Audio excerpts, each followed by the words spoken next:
Comme dans mon cas une pétition et que le gouvernement n'a un petit peu rien à faire, forcément on fait des manifestations. Après la forme des manifestations elle porte à débat parce qu'on dit oui il faut pas bloquer etc. mais c'est la seule manière qu'on a de se faire entendre. Désormais, une revendication revient sans cesse, le RIC, référendum d'initiative citoyenne. On serait beaucoup plus participatif au niveau des décisions et au niveau des lois. Je pense que ça rendrait du pouvoir au peuple parce que le peuple en a besoin. Autre frontière touchée, celle avec l'Italie à Chamonix. Depuis tôt ce matin, poids lourds à l'arrêt avant le tunnel du Mont Blanc. Jusqu'à présent, on ne vous a pas dérangé, on se met tous en pression. On s'est mis d'accord sur... Pour les Gilets jaunes, malgré les mesures annoncées, le compte n'y est pas. Les mesures qui ont été prises, c'est minime, c'est presque humiliant ce qui a été pris. C'est tenez, allez maintenant vous rentrez chez vous. Partout en France, les manifestants sont un peu moins nombreux que la semaine dernière. 2600 personnes à Bordeaux selon les autorités, idem à Toulouse, avec moins de heures qu'il y a une semaine.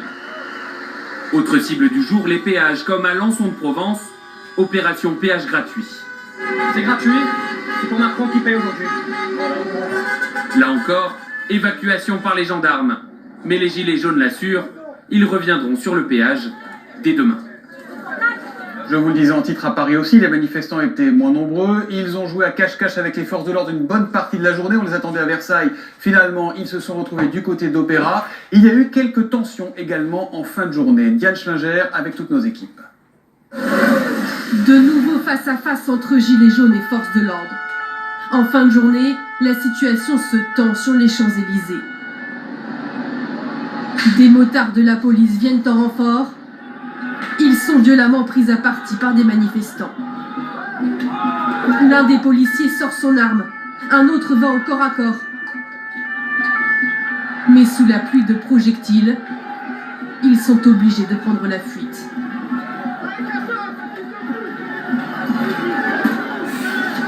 La journée s'est pourtant déroulée dans le calme avec des gilets jaunes très mobiles qui avaient gardé leur lieu de rendez-vous secret jusqu'à la dernière minute.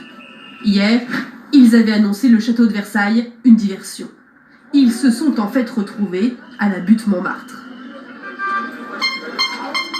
On pense qu'on les a un petit peu bien eus, ils n'ont pas pu s'organiser. Ici, ça va pas être très pratique pour les blindés et les canons à eau.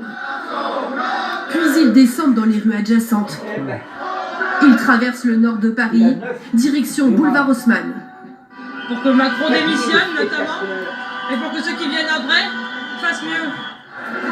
Ils passent devant les grands magasins sous les yeux interloqués des clients et parviennent à rallier quelques touristes à leur cause.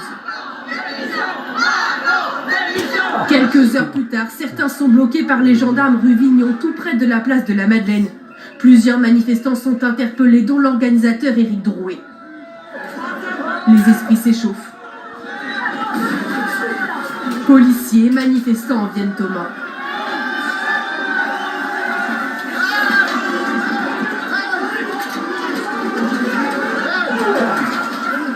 La plupart des commerces sont restés ouverts aujourd'hui. Alors près de l'hôtel de ville, quand des manifestants allument un feu de poubelle, c'est un restaurateur qui tente de l'éteindre au plus vite. Nous on travaille ici, et puis voilà, ça nous pique les yeux, tout simplement. Voilà, ça sert pas à grand chose, ça embête plus qu'autre chose quoi.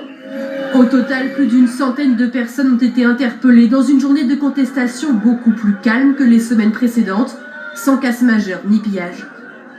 Et on y va tout de suite en direct sur les Champs-Élysées où nous attend Christelle Méral. Bonsoir Christelle, quelle est la situation ce soir à l'heure où nous parlons ?